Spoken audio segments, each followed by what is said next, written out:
இனிய உள்ளங்களுக்கு வணக்கம். நீங்கள் சராசரியா, சாமானியனா, பிறக்கும் போதே பெருந்திறனோடு பிறக்கவில்லையே என்று வருந்துபவரா? அப்பொழுது இந்த விஷயம் உங்களுக்கு தான். ஐன்ஸ்டீன் ஓர் ஜெர்மனிய விஞ்ஞானி. அவர் அமெரிக்காவில் அடைக்கலம் புகுந்தார். அங்கு பிரின்ஸ்டன் நகரில் உள்ள ஆராய்ச்சி சாலை அவருக்காக ஒதுக்கப்பட்டது. அங்கு ஏதேனும் வசதி குறைவுகள் உள்ளதா என்று அமெரிக்க விஞ்ஞானிகள் அவரை விசாரித்தனர். தயங்கி ஐன்ஸ்டீன், இங்கு எல்லா வசதியும் தான் இருக்கிறது, ஆனால் இங்குள்ள குப்பை கூடை சிறியதாக இருக்கிறதே, கொஞ்சம் பெரிய கூடையாக வைக்கலாமே என்றாராம். இதற்கு பெரிய கூடை என்று அவர்கள் கேட்க, நான் என்ன மேதாவியா? எல்லா ஆராய்ச்சிகளிலும் முதலிலே சரியாக செய்ய தப்பாக செய்வேன், உடனே கிழித்துவிட்டு மீண்டும் மீண்டும் எழுதுவேன். இந்த முட்டாளுக்கு ஒரு விஷயத்தை சரியாக செய்ய நிறைய சந்தர்ப்பம் வேண்டும், தவறுகளை புதைக்க கொஞ்சம் பெரிய குப்பை கூடையும் வேண்டும் என்றாராம்.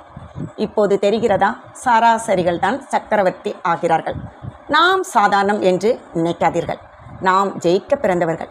சின்ன சின்ன சறுக்கல்கள், வீழ்ச்சிகள் ஒரு பெரிய விஷயமே அல்ல.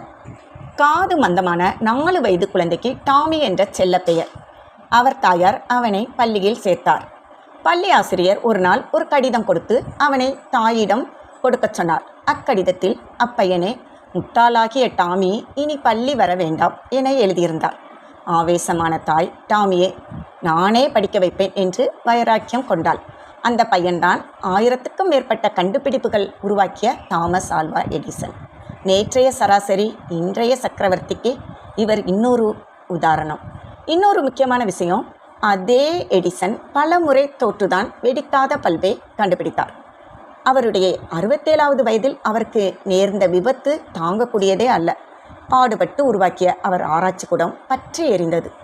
என் தவறுகள் யாவும் எரிந்து விட்டன என்றார். அவர் விபத்து நடந்த 3ஆம் வாரத்தில் போனோகிராப் என்பதை கண்டுபிடித்தார். ஒரு ஜென் துறவியின் குடிசை பற்றி எரிந்தது. நெருப்பு தன் பல நாக்குகளை சுழற்றி தன் பசியை ஆற்றியது. பலர் அழுதனர், ஆறுதல் சொல்லினர். வானத்தை பார்த்தபடி துறவி, ஆகா, நிலவின் ஒளியை தடுத்த கூரை எரிந்து விட்டது என்று கொண்டாடினார். எப்போதும் நம்பிக்கையோடு இருந்தால் வெற்றி நிச்சயம். என்ன நண்பர்களே, உங்களை சராசரி என்று நினைத்தீர்களா? விடாமுயற்சி மட்டும் உங்களிடம் இருந்தால் நீங்களும் மிகப்பெரிய சாதனையாளர்கள் தான். வாழ்க்கை நிற்கட்டும். நன்றி. மீண்டும் சந்திப்போம்.